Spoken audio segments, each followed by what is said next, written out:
This message comes from NPR sponsor Carvana. Carvana believes selling your car should be easy. Get a real offer down to the penny, picked up from your driveway. You may keep waiting for a catch. There isn't one. Sell today at Carvana.com. Pickup fees may apply.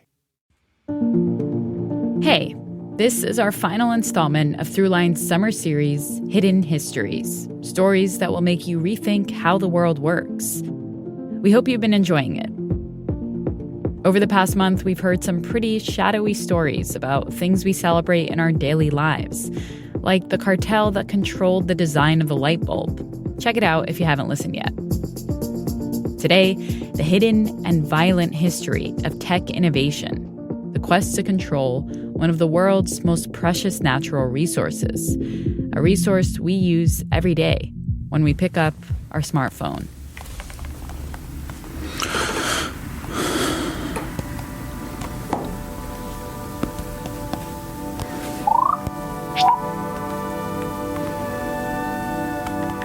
You and I, people listening to this conversation, we cannot function for 24 hours without Cobalt.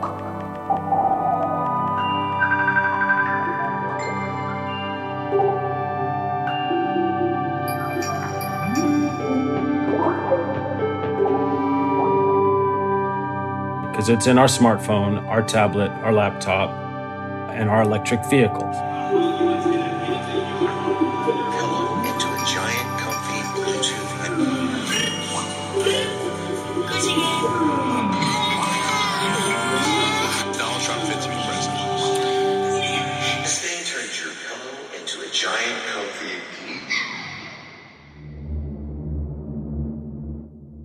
When you wake up, like I do, I'll start swiping just like you and checking how much charge I have and so on.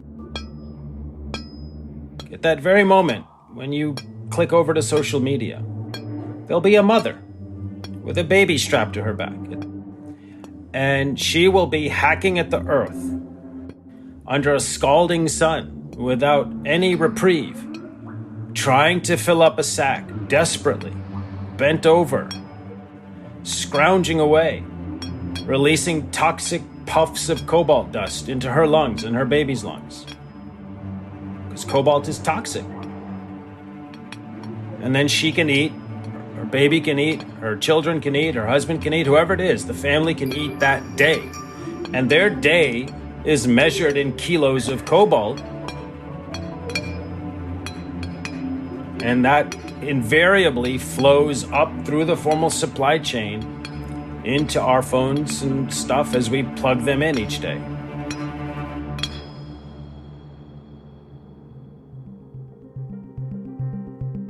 Above the dirt, where all this cobalt is located, is a population of some of the poorest people on the planet. This is Siddharth Kara. I am a researcher on modern-day slavery and child labor and author of the book Cobalt Red: How the Blood of the Congo Powers Our Lives. For over 20 years, Siddharth has dedicated his life to understanding the conditions for workers at the bottom of the supply chain, the people who extract the resources that go into products that fuel the world economy. Several years ago, he became interested in a metal called cobalt, a key ingredient in rechargeable lithium-ion batteries. It's what keeps that little battery icon green as we scroll through social media or turn on GPS or swipe right or left on a dating app. That interest landed him in the Democratic Republic of Congo because 3/4 of the global supply of cobalt is mined in the Congo.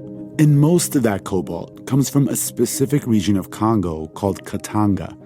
At the urging of his colleagues, Siddharth went there in 2018. I've been, at that point, 18 years documenting slaves and child labor. So I've seen already quite a bit of horror. But what I saw on that first trip in the Congo just left me shell-shocked. I was completely unprepared for the severity and enormity of violence and suffering and degradation. And it redirected the entire course of my research journey from that point forward. Cobalt mines are often protected by heavily armed security and are not welcoming to outside prying eyes. But Siddharth was actually able to get into one. And this is what he saw. Everything's chewed up. There are no trees anywhere. There's no birds in the sky. There's this haze. There's grit that you can kind of feel in your throat and your eyes as you walk around. And we come to this ridge, and it is almost like a lightning bolt thunderclap. What I saw in front of me was this cavernous chasm in the earth of just pure cobalt mountain and stone. And inside that cavern was close to 15,000 human beings, crammed so close to each other, they barely had room to move.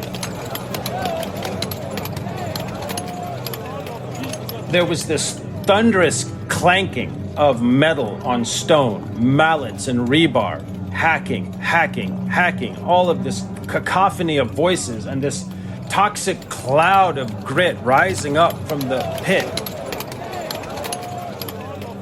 This is actual audio from this very mining site that Siddharth captured while he was there. It was basically a scene as if it was 2,000 years ago when the pyramids were being built. Like just this sea of brute humanity laboring with just raw force against this mountain of solid cobalt stone. These thousands of workers, many of them teenage boys, work without safety equipment in toxic, dangerous conditions, hauling away thousands of tons of cobalt. And each worker maybe makes a few dollars a day for this labor, while companies that make products with cobalt bring in billions, selling to all kinds of tech companies. It was unlike any experience I ever had or have had since.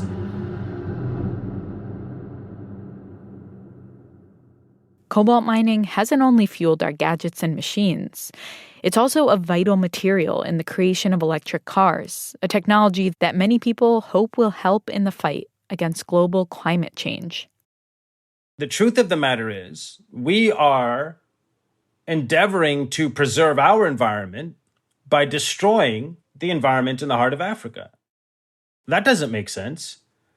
In fact, it's an enormous hypocrisy. How can their earth count less than ours? How can their children count less than ours? That's colonial thinking.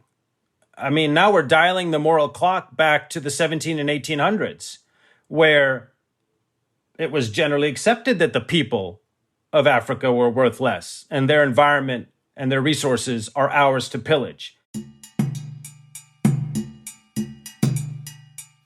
The moral clock. Cobalt brings up a troubling contradiction that is embedded in the fabric of our culture, our way of life. The disturbing reality is that we, in the developed world, are collectively tolerating the suffering and brutality exacted on thousands of people in the Congo so that we can make technological progress.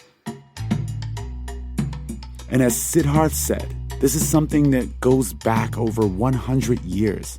It's a cycle that keeps reemerging like a ghost haunting the world.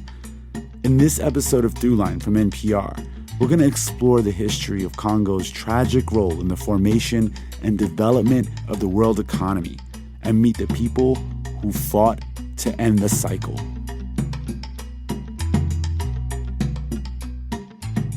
This is Julie Carter from Buffalo, New York, and you're listening to Throughline from NPR. This message comes from Progressive Insurance. Insurance isn't one size fits all. That's why drivers have enjoyed Progressive's Name Your Price tool for years now. With the Name Your Price tool, you tell them what you want to pay, and they'll show you options that fit your budget. So whether you're picking out your first policy or just looking for something that works better for you and your family, they make it easy to see your options. Visit Progressive.com. Progressive Casualty Insurance Company and Affiliates. Price and coverage match limited by state law. This message comes from BetterHelp. One of the hardest parts about starting therapy? Not knowing what to expect. Instead of listening to an ad, hear from the people who've actually been there. Visit BetterHelp.com/reviews to explore real client reviews that are updated every day. With an average live therapy session rating of 4.9 out of 5, Based on more than 1.7 million client session reviews, the feedback speaks for itself. Visit betterhelp.com/reviews. Support for this podcast and the following message come from Made in Cookware.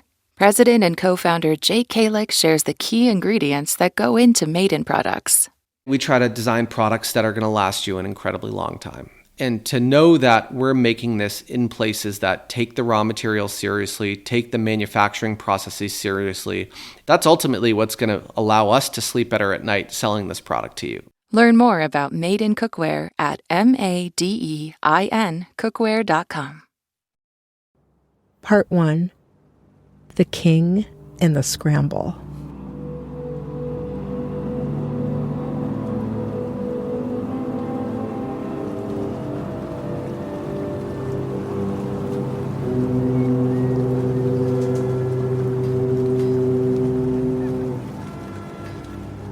The late 1890s, at the Belgian port of Antwerp, a young man in his mid-20s, employed by a British shipping company, shows up for work. Every day, his job was to stand on the dock, check that the cargo manifest accurately represented the cargo coming off his ships. Ships bringing cargo from the Congo. Tally up what was loaded onto the ships when they went back to Africa, and so forth. And he quickly began to notice something. Things weren't adding up when he looked at what was actually on the ships. He noticed that when his company's ships arrived from Africa, they were filled to the hatch covers with enormously valuable cargoes of ivory and wild rubber. These materials were supposed to be a part of trade. So naturally, he expected that items like manufactured European goods would be put on the ships heading back south towards Africa. But instead, he saw those ships carried mostly soldiers, firearms, and ammunition.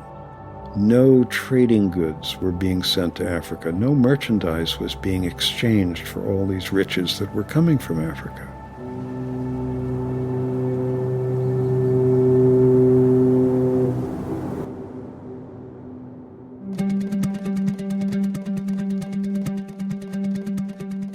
With every passing day, he became more and more obsessed. Rubber and ivory in, weapons and soldiers out. He carefully documented what he was seeing, and eventually he pieced together what was happening. There, standing on the dock at Antwerp, he realized that he was looking at evidence of a slave labor system 4,000 miles away. The young man's name was E.D. Morel, and what he figured out is that there wasn't trade happening. The guns and soldiers he saw were going to enforce the extraction of rubber and ivory in the Congo. He went to the head of the shipping company and said, something terrible is going on here. Clearly there's forced labor involved. Nobody's being paid for this stuff that's coming from Africa. We shouldn't be involved with it. The head of the shipping company told him to get lost. It didn't work. Morel noticed he was suddenly getting the cold shoulder at work. And then the company tried to pay him some money to shut up. When that didn't work, tried to promote him to another job in another country. That didn't work. His obsession only grew. And after failing to get his company to stop shipping arms and soldiers to the Congo, Morel quit his job. And in the space of several years, he turned himself into the great British investigative journalist of his time. E.D. Morel would go on to gather evidence from the Congo to tell a sweeping, disturbing story that would implicate Belgium, Europe, and the world economy in an atrocity. That story would cause the first great human rights scandal of the 20th century, and it's a story that will sound hauntingly familiar for all of us living today.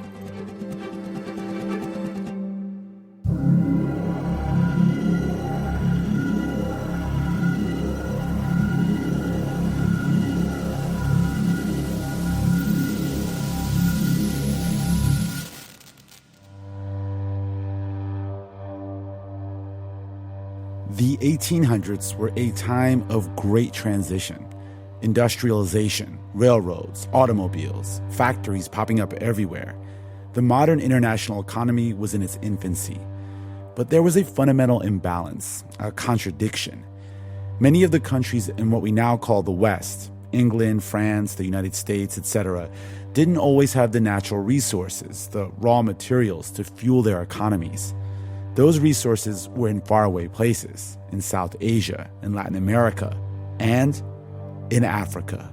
It was also the beginning of what became known as the Scramble for Africa. The Scramble for Africa. Where European countries were seizing pieces of that vast continent as colonies.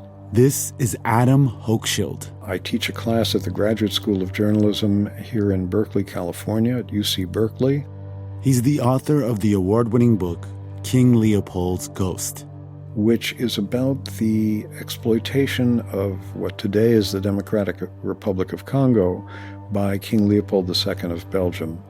King Leopold II of Belgium was one of the youngest rulers of one of the youngest countries in Europe in the 1800s, and he came to power right at the start of Europe's colonization of Africa. And Leopold decided to get in at the beginning of that scramble, find a piece of Africa that could be his, where he could rule supreme. He was brash and ambitious, and believed an African colony could bring him more legitimacy and wealth. So he sent explorers to find him a territory. He called it Congo Free State. Congo Free State. And he owned it. He referred to himself as its proprietor. It was a massive colony filled with dense forests, plains, plateaus, and rivers. A beautiful land with a diverse population. More than 70 times the size of Belgium, right in the middle of the continent. Roughly the same territory that today is the Democratic Republic of Congo, recognized by all the nations of the world, starting with the United States, as his personal colony.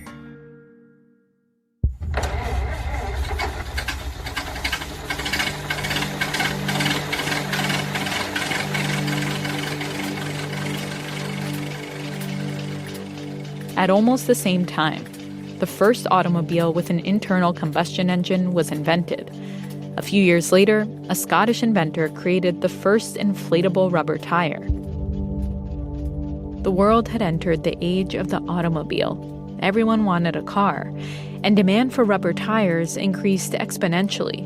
It just so happened that Congo Free State had a lot of the world's supply of rubber ready to go. It became a virtual gold mine.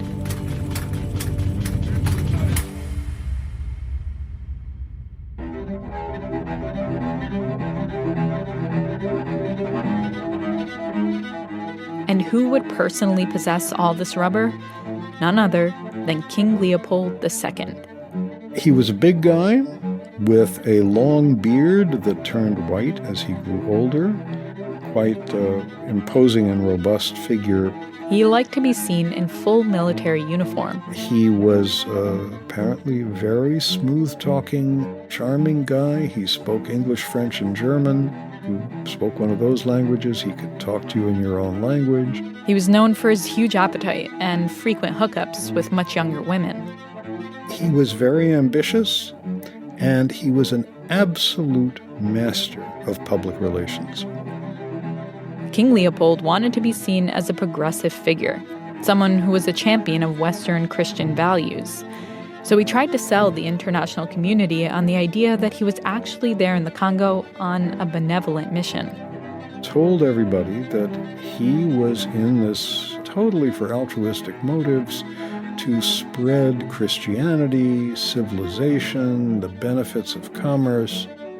As a part of this effort, King Leopold welcomed not only Catholic, but also Protestant missionaries from countries like Sweden, Britain, and the United States to Congo Free State.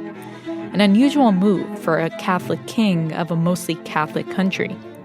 Now, that's what got Leopold into trouble, because there were, among the Americans, Britons, and Swedes, a number of people who had the moral fortitude to be absolutely horrified at what they saw.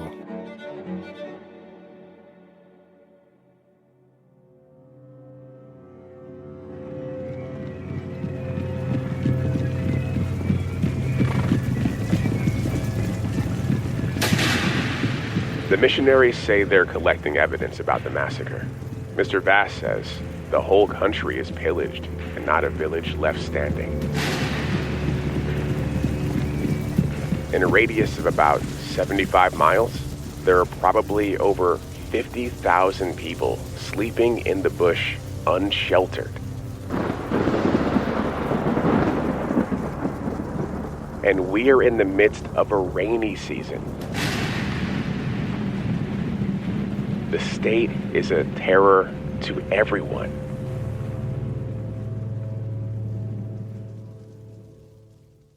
These are from the writings of a Black American missionary named William Henry Shepherd, one of the many missionaries welcomed by King Leopold to Congo Free State. Dr. William Henry Shepherd was born free in Virginia in 1865. His mother was a free woman of mixed race. His father was a barber. This is Ramona Austin. I was the first full-time African curator at the Art Institute of Chicago and the Dallas Museum of Art. She's an art historian who wrote about William Henry Shepherd in an article called An Extraordinary Generation. He entered Hampton University in about 1881. A few years later, he went to a Presbyterian seminary.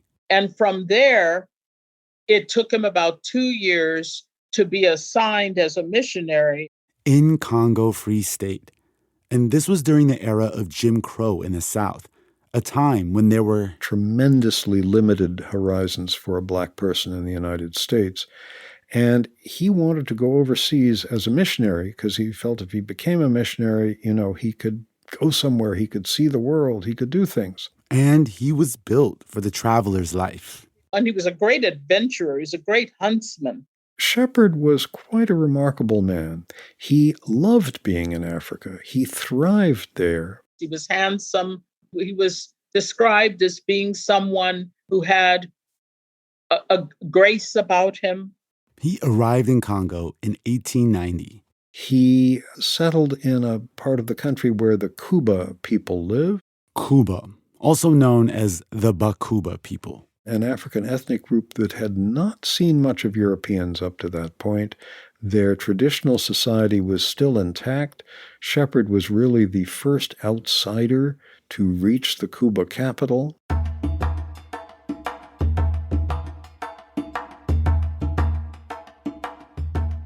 We could see in the distance thousands and thousands of banana and palm trees, and our escort of Bakuba cried out, "Musenge, Musenge!" He describes in rapturous terms the greatness of their towns, their broad streets, industry, what they created. The broad streets ran at right angles, and there were blocks just as in any town. He sees a people who have a history. They were the finest looking race I had seen in Africa. Dignified, graceful, courageous, honest, with an open, smiling countenance. Their knowledge of weaving, embroidering, wood carving, and smelting was the highest in equatorial Africa. And Shepherd didn't just capture what he saw with a pen. He also used an early version of a photo camera. A box camera. It really was a box, like a rectangular box with a fixed focus lens. And he must have been one of the first to use this. He's standing, shoulder to shoulder with his African friends. We are struck by the nature of these photographs and how they presented the culture and the fact that there was admiration for who the people were. But in the midst of this admiration for the people, he also observed the dark side of what was happening in the Congo, a situation nothing like what King Leopold was selling to the world. He pretty quickly realized that he was in the midst of a forced labor system.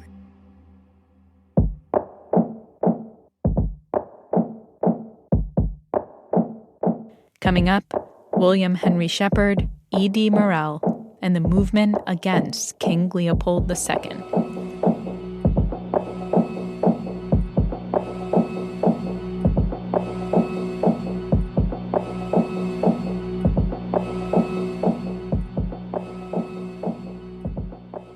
Hi, this is Rihanna from Austin, Texas. I was just calling to say that I am very grateful for NPR's history podcast, Throughline. I am a history teacher, and the fact that there is, a podcast that talks about the liminal space between past and present makes my heart so happy. So thank you so much, NPR.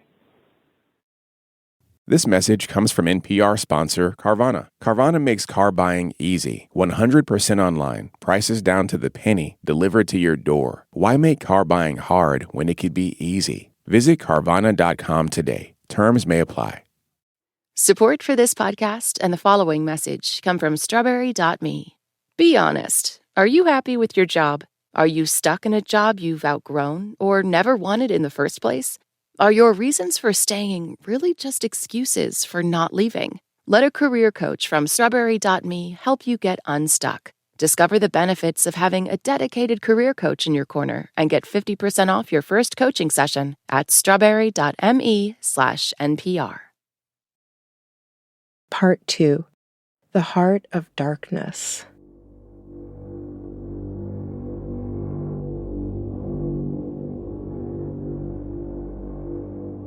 These great, stalwart men and women, who have from time immemorial been free, perhaps about 400,000 in number, have entered a new chapter in the history of their tribe.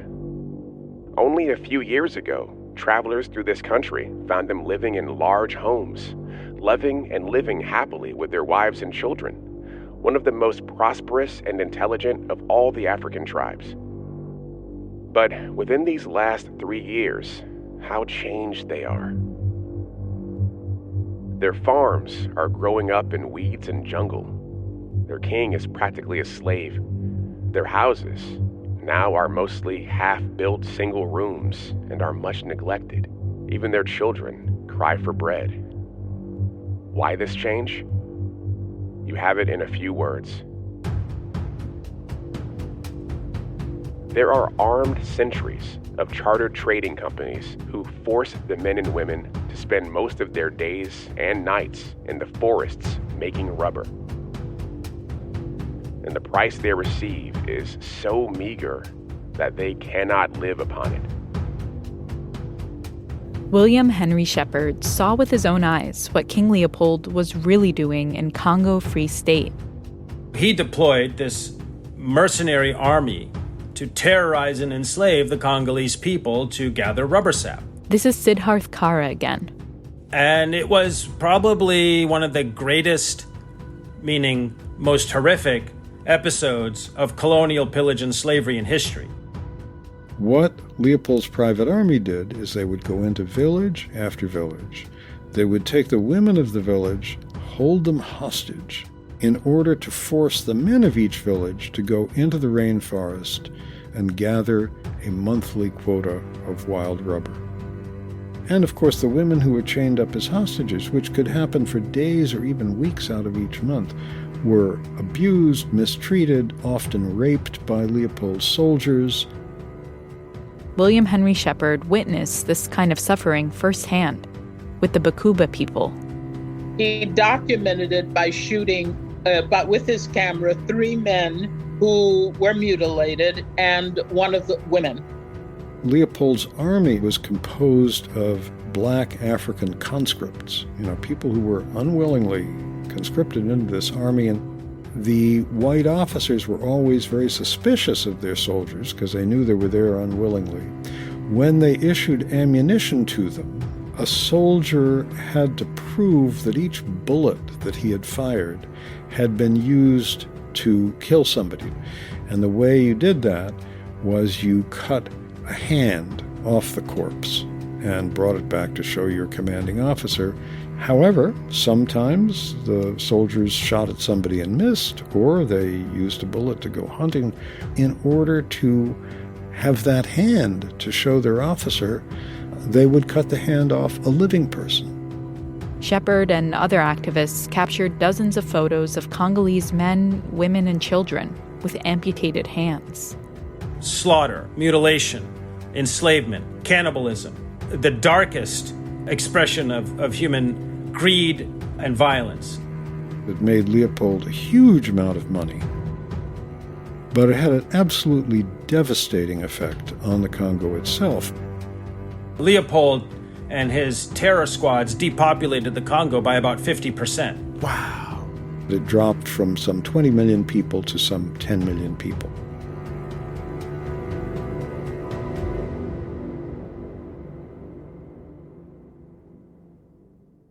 William Henry Shepard was deeply disturbed by what was happening in Congo Free State, and he tried to get the word out to the rest of the world. He described all this in things that he wrote, articles he wrote for missionary journals back home, and photographs of living people missing hands began to reach the outside world. And that was one of the things that created a reaction against what Leopold was doing in the Congo. Soon, an organization had formed to campaign against what was happening in Congo Free State. It was called the Congo Reform Association, and its founder was the same young shipping clerk who documented ships in Antwerp full of ammunition going to Congo, E.D. Morel. He made sure the accounts and photos of missionaries like William Henry Shepard reached mass audiences. Over the course of a decade or so, there were public meetings throughout Europe, the United States, as far away as Australia and New Zealand, where they showed these photographs, projecting them as slides, and urged people to put pressure on their governments, to in turn put pressure on King Leopold to end these atrocities. This was the first big international human rights scandal of the 20th century. And what about King Leopold? Well, he pushed back against the movement almost immediately. He was furious. He sent somebody to try to bribe Morel to be quiet. He tried to plant false information with Morel. Leopold also published a torrent of counter-propaganda, published a magazine in 3 languages called The Truth About the Congo, and distributed it as widely as he could. And what about William Henry Shepard? The regime came to hate him and were appalled at the exposés he was doing. He was sued in court in England by a rubber company. He was put on trial in Congo. Yet he didn't stop. He would stay in the country for 20 years, documenting both King Leopold's atrocities and the beauty of Congolese culture and history. Shepard was the real historian in terms of the length of his stay and his command of the literature. And, that carries on to today. And despite all his efforts, King Leopold could not stop the movement against his rule in Congo.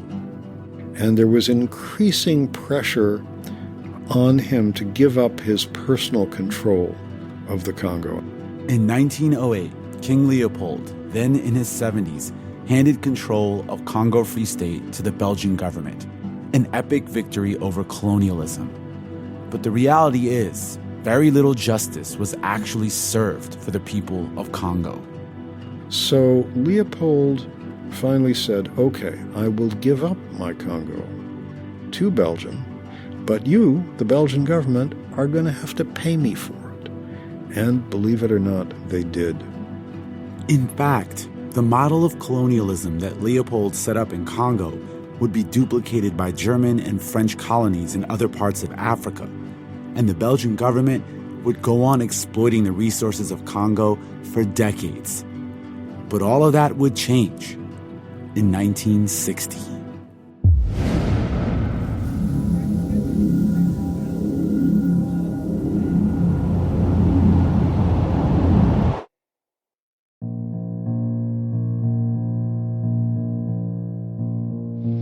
Combattants de l'indépendance, aujourd'hui victorieux.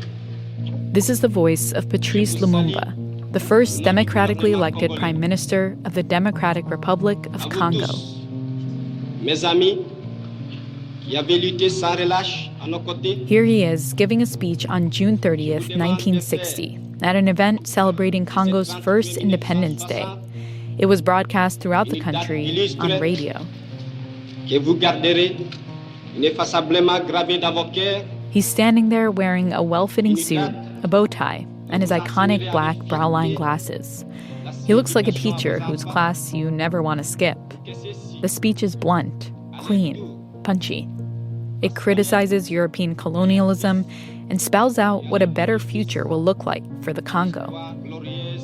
Nous allons montrer au monde ce que peut faire l'homme noir quand il travaille dans la liberté.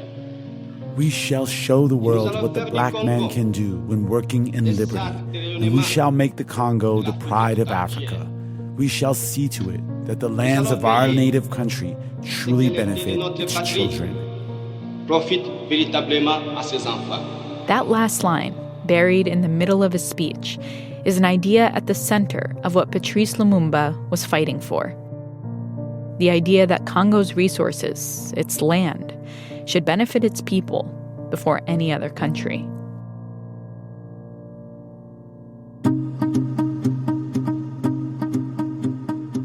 Patrice Lumumba was a star in the Congolese independence movement. He was the country's beloved political leader. But it took a windy and unlikely path to get there. As a young person, he was looked upon as a rebel. He went to Catholic schools and to Methodist or Protestant schools and was kicked out of both schools. This is George Zangola Talagja, an African and Global Studies professor at the University of North Carolina. He's currently a UN ambassador for the Democratic Republic of Congo and has written several books about Africa's independence movement. He would be correcting teachers, very French. He said, no, that's not correct. It is this way.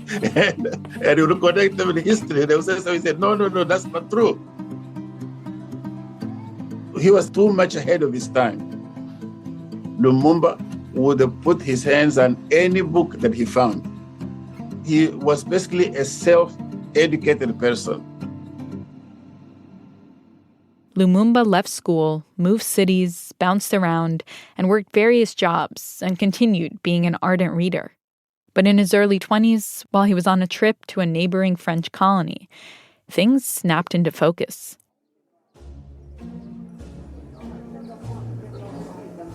One afternoon, he went to the French Congo. He goes on a trip, and he's walking around, and he gets thirsty, and he sees this cafe. To his surprise, it is a white woman who was apparently the owner of that cafe who said, Monsieur, he said, come over. Why are you standing outside? Come inside. Something that would have never happened back in Belgian Congo. So he gave him a seat to sit down, brought him the glass of water, the bottle of water. He was just so scared. All the people where he was seated at the cafe were white. He drank his water so quickly, get out the money, paid him, and left the place. But what happened that day taught him something. He began to think, hey, another world is possible. And so he started changing. And the timing was perfect because Africa was also changing. After World War II, all over Africa, there was this kind of feeling that we have had enough of colonialism and people wanted independence. Lumumba became a postal worker and led a union. He got involved in the Belgian Liberal Party. And in 1958, Lumumba founded and led one of the most important political forces, the Congolese National Movement. He now was a Pan-Africanist and saying that what we need is a Congolese independence. But also, and this is a detail that I personally love, and it's very important to the story. While he's leading a revolutionary movement, Lumumba's day job was working at a brewery. So he's the one who now had the job of selling the brand to drinkers. He's a beer salesman. He becomes a beer salesman. That's amazing. Yeah, I was a beer salesman. And that's not just a fun fact. His clients and all the connections he made in that job helped him build political power. And he started building cells of the party all over the city. In every municipality of the city, there was a committee of the party. And it's at this time that Lumumba got invited to represent Belgian Congo in Ghana. The date, December 1958. The place, Accra, Ghana. The occasion, the rallying of people from a whole continent to discuss what may become a new USA, a United States of Africa. When Lumumba returned from Ghana, tensions between independence activists and the Belgian government were reaching a boiling point. On January 4th, 1959, police clashed with rioters, and in the ensuing violence, dozens of people died. January the 4th is today in the Congo known as the Independence Martyrs' Day. So that's the day when the real struggle for independence began. Because it became now not the struggle of the elites, but the struggle of the people. And Lumumba was the best leader for the people at that point, because he was now admired all over the country. Which made him a prime target for the Belgian government. And so when more riots broke out later that year, they sent him to the most notorious jail in the Congo, which was the underground prison at one of the major mining centers in Katanga. In response to the upheaval, the Belgian government agreed in principle to the idea of Congolese independence. And so they scheduled a month-long roundtable meeting with Belgian and Congolese leaders to work out the details. The Congolese delegation pressured the Belgians to include Lumumba, who was still in jail at the time. And so the Belgians had to relent and release him from prison and brought him to Brussels.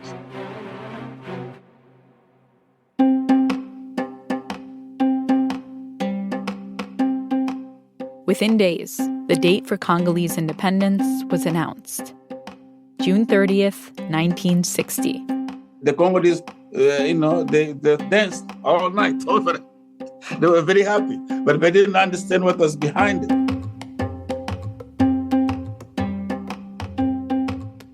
Coming up, Patrice Lumumba tries to take control of Congo's resources and faces a world power.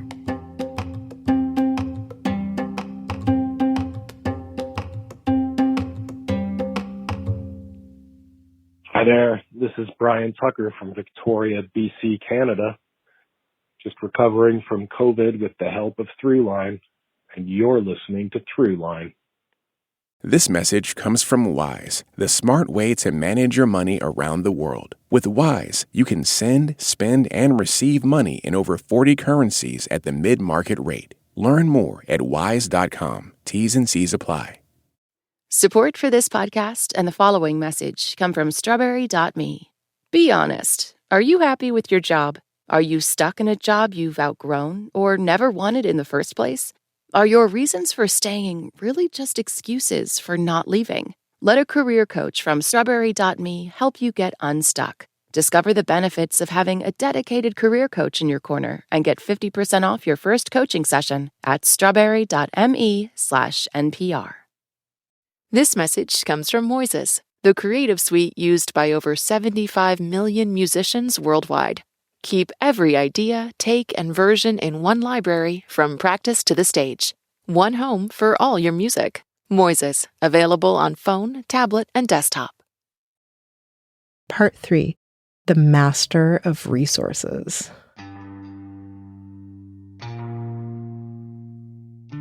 From the moment Patrice Lumumba became prime minister, he faced incredible challenges. It was the height of the Cold War, and by the end of 1960, many of Africa's 17 newly independent countries, including the Democratic Republic of Congo, were caught in the middle. Lumumba's rhetoric and economic plans had landed him the label of communist from many Western intelligence services. And he was the leader of a country that had some of the world's most valuable natural resources. Resources that Lumumba wanted to make sure his new independent government had control over. But in the span of days, one of the most resource-rich provinces seceded from Congo with the help of Belgium. Well, 11 days after independence, the Belgians chopped off the mining province from the rest of the Congo with an army of the mining provinces in Katanga. Here's Siddharth Kara again. Lumumba, he's got a country that's now been free for 11 days from Belgian colonialism, and they go and take over the entire engine of his economy with an army. Lumumba turned to the United Nations for help, but Belgian troops remained. The Congo was completely crippled. He next turned to the Soviet Union.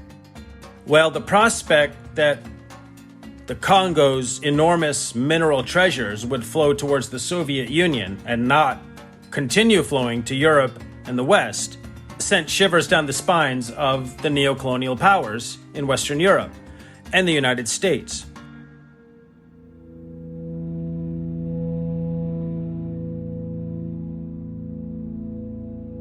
This was all happening during the Cold War, and Congo had huge deposits of a specific resource that played a very important role: uranium. And uranium was the master of resources. The master of resources. That's because uranium is a vital ingredient in nuclear weapons, and the U.S. was not going to let uranium from Congo be sold to the Soviet Union. And in short order, they hatched a plot to assassinate Patrice Lumumba.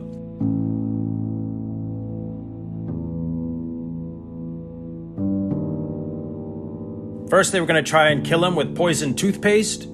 And when that didn't work, the U.S. basically said to the Belgians, take him to your stronghold in Katanga and get rid of the guy.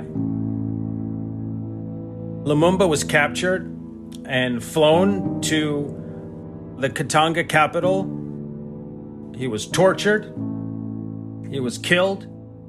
They chopped him into pieces. They dissolved his body parts in acid so nothing could ever be found except for one tooth that was held as a souvenir by one of the Belgian assassins.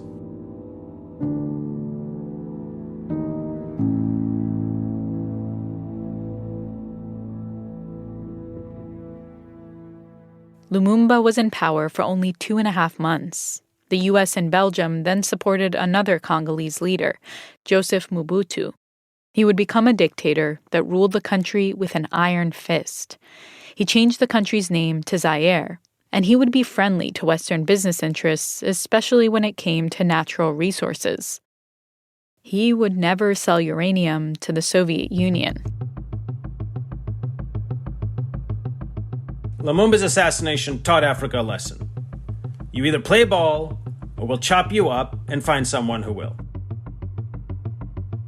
They had no chance at good governance. They had no chance at a nationalist vision. They had no chance at keeping their resources for their people.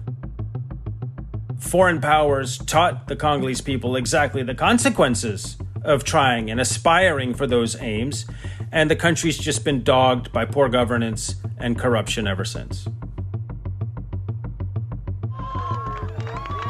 Celebration on the streets of Kinshasa today.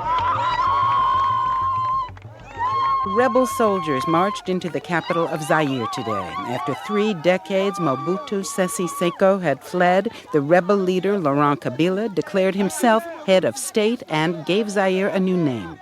NPR's Jennifer Mobutu controlled Congo for 30 years after Lumumba's assassination. That would end in 1997 after rebels forced him to flee. They changed the name of the country back to the Democratic Republic of Congo.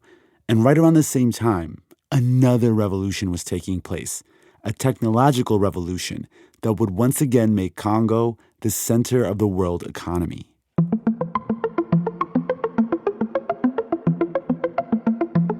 More and more rechargeable electronics like MP3 players, laptops, and calculators started hitting the market. And all of these items required natural resources to work. A natural resource Congo had a lot of: cobalt. Cobalt is a metal. You'll find it on the periodic table next to nickel. And cobalt is essential for the following reason. It's used in lithium-ion rechargeable batteries in order to maximize their energy density while retaining thermal stability. That means it allows the battery to hold the maximum amount of charge without catching on fire. Longer-lasting charge on a portable device, the holy grail of electronics. Lithium batteries, many fueled by cobalt, allowed for the rapid market takeover of laptops and iPods. But another device was coming that would completely change the world. Towards the 2007, 8, 9, when the smartphones started coming out, then tablets, there was this uptick in demand for rechargeable batteries, and then the demand for cobalt started to pick up. Pickup is an understatement. As more people around the world were buying smartphones, the demand grew exponentially. When I talked to people in the Congo, they would say, it really started to explode in like 2012. That's when there was just this sudden geometric explosion in demand, and that's also around when electric vehicles started to take off. The batteries in electric cars use a lot of cobalt, and electric cars are seen by many as the key to cutting vehicle emissions and the impacts of climate change. Now we're in the second automobile revolution, the transition from internal combustion engines to electric vehicles. And guess where the cobalt happens to be, just like how all the rubber was there for the first automobile revolution, in the Congo. And as a consequence, the lives of the people living in that part of the Congo just descended into just a catastrophe.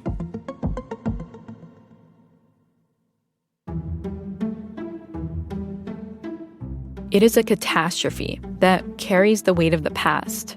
The shadows of the late 19th century system that forced Congolese people into deadly labor are still alive in the DRC. If you completely take over the territory where they live with big mining operations and displace them, thousands of people who used to live in villages, those are all bulldozed and gone as big mining companies come in and buy up territory. You displace this already poor population of people who can barely survive as it is. And then you offer them a few dollars a day to do hazardous work. So you can survive today doing this hazardous work, getting the cobalt out of the ground, or you can not eat today. And so now you've got this enormous labor force of people desperate to survive who will work for that dollar a day. And if they get injured or develop cancer from toxic exposure, or they die in a pit wall collapse or whatever, well, there's another 10,000 people behind them. And that's why there's so much downward pressure on the cost of cobalt, is because of this essentially captive, in essence, modern-day slave labor force. It may be easy to fall into despair after hearing this story. But even Siddharth Kara, who went into the heart of darkness to uncover the truth behind cobalt in the Congo, has found hope. In going on this journey, I went on the historical journey as well, and I saw how the revelation of a horror gave birth to great champions. And the great champions who learned of Leopold's horror and, through sheer force of will, unrelenting campaigns, brought an end to his regime. I am inspired that something like that is going to happen today.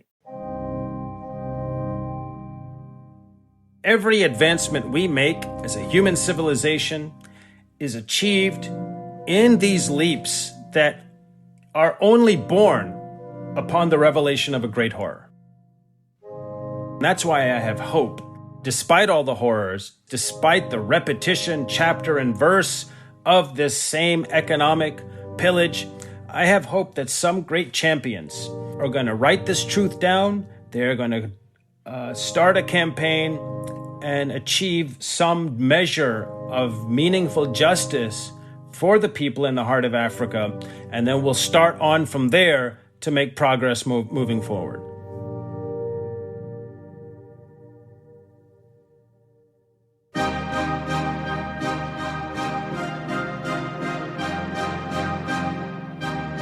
That's it for this week's show. I'm Rand Abdel Fattah. I'm Ramtin Arablouei, and you've been listening to Throughline from NPR. Coming up on our next episode, we're trying something new. For the last few months, we've been asking you, our listeners, to write or call with questions or topics you can't stop thinking about. First up, this coming Tuesday, how did we end up with that test we all love to hate, the SAT? We have an answer. Don't miss it this Tuesday. This episode was produced by me. And me, and Lawrence Wu, Julie Kay, Anya Steinberg, Yolanda Sanguen, Casey Miner, Christina Kim, Devin Katayama. Thank you to Chioke Ianson for playing William Henry Shepherd. Fact-checking for this episode was done by Kevin Vogel. This episode was mixed by Robert Rodriguez. Music was composed by Ramteen and his band Drop Electric, which includes Anya Mizani, Naveed Marvi, Sho Fujiwara. Thanks also to Tara Neal, Micah Ratner, Johannes Durgi, and Anya Grunmond. And as always, if you have an idea or like something you heard on the show, please write us at throughline@npr.org. Thank you for listening.